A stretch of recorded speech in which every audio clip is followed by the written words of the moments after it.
Right. But a lot of fail. I failed for funny things that I failed a key primary school test for 2 times, and I failed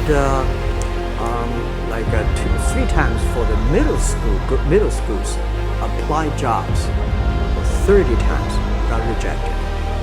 I went for a police. They said, no, you're not good. I went to even the KFC. When KFC came to China, come to my city,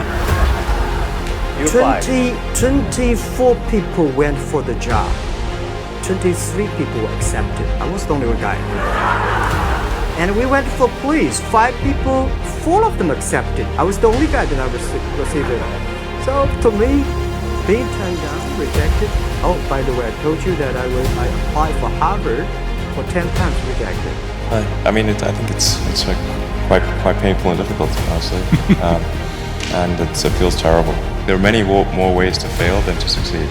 So you have to explore. I mean, particularly like for a rocket, there's like 1,000 ways a thing can fail, and like 1 way it can work. So you could have a lot of rocket failures to explore all the ways in which it could fail. But I do think that one great thing about Silicon Valley is that failure is not a big stigma. So it's like if you try hard and it doesn't work out, that's okay.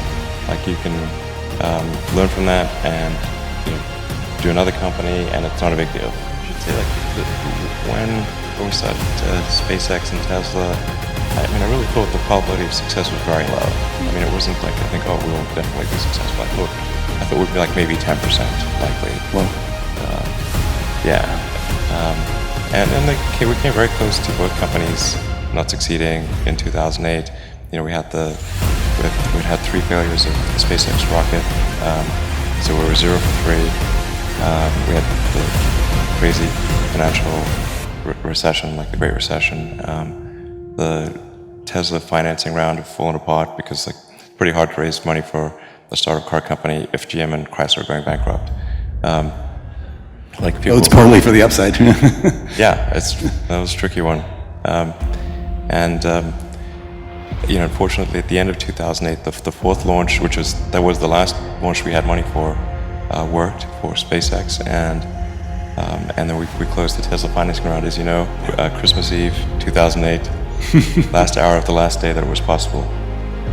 And by the way, I think it's probably true of all kinds of risks in life, not just starting a business. I mean, life is full of different risks. And I think that when you think about the things that you will regret when you're 80, they are almost always the things that you did not do. They are acts of omission. Very rarely are you going to regret something that you did and it failed and didn't work or whatever. But the acts of omission, the thing, it's not, and again, I'm not just talking about business things. It's like, I loved that person and I never told him. And 50 years later, like, why didn't I tell her? Why didn't I go after it?